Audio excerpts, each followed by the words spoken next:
Avant le retour de The Voice prochainement sur TF1, une dernière audition a eu lieu à huis clos pour sélectionner les talents de la saison 12.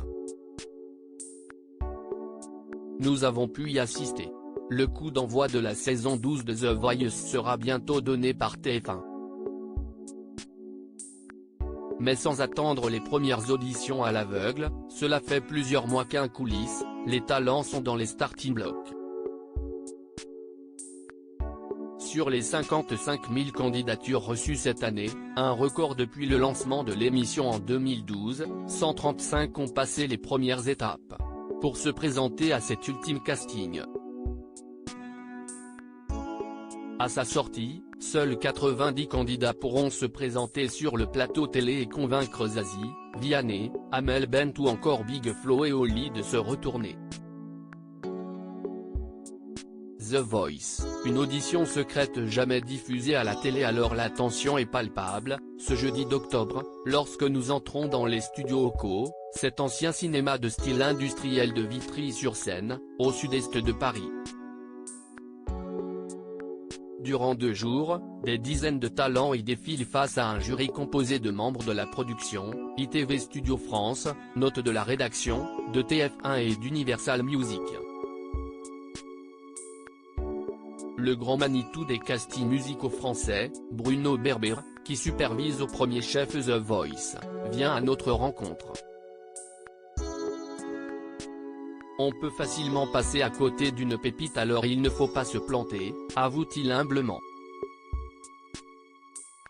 La bonne chanson pour les auditions à l'aveugle, un choix stratégique direction les salles de coaching, à l'étage, où les candidats travaillent une de leurs chansons. Leurs répétiteurs revendiquent la même bienveillance qu'à l'antenne. Notre rôle est de les rassurer afin qu'ils puissent donner le meilleur d'eux-mêmes, explique Damien Silver. Tous ces finalistes ont leurs chansons attitrées depuis environ un mois, co-choisies avec les coachs et la production. Les artistes sont libres de faire des propositions, assure un coach. Un choix stratégique car c'est ce même titre qu'ils devront présenter lors des auditions à aveugle. Dans une des salles, Nathalie Dupuis, autre répétitrice historique, fait réviser Thomas Larose, 22 ans, originaire de Metz. La veille, le jeune homme a découvert l'arrangement de son titre, Caravane de Raphaël, produit par les musiciens d'Olivier Schultes. L'orchestration est dingue, j'ai conscience de ma chance, confie le jeune chanteur, enthousiaste malgré une bronchite.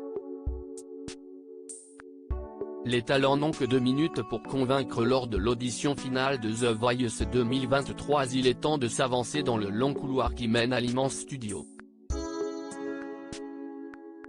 Assis dans le sas d'entrée, les talents attendent leur tour, encouragés par Bruno Berber, décidément protecteur. Je reste à leur côté pour les aider à faire descendre la pression, explique ce dernier. Thomas s'élance et rejoint l'orchestre. Il n'aura que 2 minutes pour convaincre le jury, assis dans de grands fauteuils club. Les décideurs de The Voice s'écoutent religieusement, trombinoscope et carnet en main. Le directeur des flux de TF1, Rémi Fora, lui, plus particulièrement l'œil rivé sur un écran de retour où défilent les prestations des candidats. Je dois m'assurer que l'émotion ressentie en live passe également à la télé. J'essaie de me mettre dans la peau d'un téléspectateur, assume-t-il.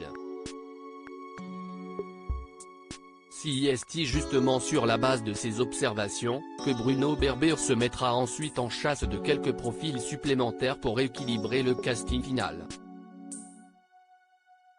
Des candidats de dernière minute permettant d'harmoniser l'ensemble en termes de personnalité et de styles musicaux.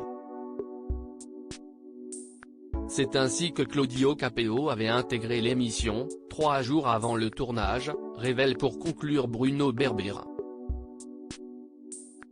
À lire aussi, on espère revoir Florent Pagny dans l'émission. Nikos Aliagas donne des nouvelles de l'ex-coach de The Voice.